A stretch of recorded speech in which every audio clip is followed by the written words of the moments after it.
Well, how much did race play a part in sending a possibly innocent man to death row? Tomorrow night, a special 48 hours investigation examines the case of Crosley Green. He was convicted in the 1989 murder of a young white man in Florida after the victim's ex-girlfriend told police that a black man did it. Here is a preview of Erin Moriarty's report. I didn't kill that young man. For nearly 26 years, Crosley Green has been incarcerated for a murder he has always said he didn't commit. I did not kill that young man. The case began in April 1989. This is the crime scene where the shooting took place. When a young woman called 911 saying her boyfriend had been shot in a Florida orange grove. She remained in the vehicle out here and refused to walk down there. The victim, 22-year-old Chip Flynn, had been fatally shot in the chest. You don't want to see him? You don't want to know his condition? There's something wrong with that. The woman who called 911 was Chip Flynn's former girlfriend, Kim Halleck.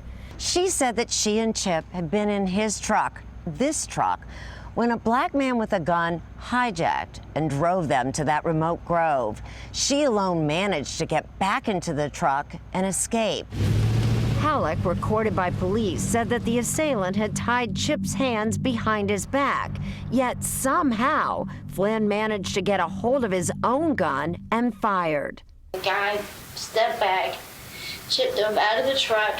I jumped in the truck. Chip, with the gun in his hands tied behind his back, opens the door of the truck and propels himself out of the truck, shooting at the black guy. It's bizarre to be charitable. Yet detectives never considered Halleck a suspect. That's homicide 101. Anybody who is present at the scene of a shooting gets their hands tested for gunshot residue. That was never done. Christopher White, now retired, was a prosecutor in the case. No GSR taken of her hands? Why not? I don't know if there was or wasn't at this point. There wasn't? Why weren't her clothes collected? Why weren't pictures taken of her hands, her arms, to see if she had any injuries? Well, those are all interesting questions. I guess they could have done more examination. I'll give you that, okay? White says there was no reason to doubt Kim Halleck.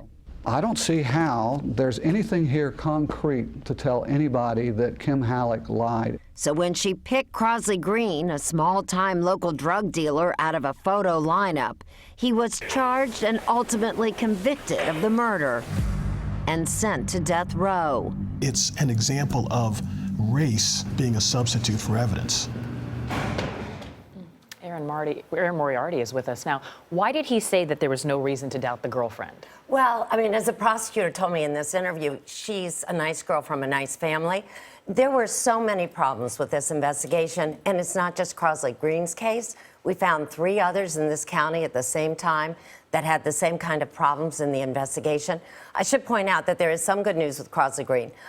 Since I first started on this story when he was on death row, he has been resentenced, but he's sentenced to life. He could spend the rest of his life here unless either the federal court. What's going to happen to him now? I like what his attorney says, race being a substitute for evidence. Just as a layperson looking at it, it just seems like there's so many questions that need to be answered here. Wait till you see this lineup. I mean, we really take a look at this case. Well, unless the federal court acts, he could spend the rest of his life in prison.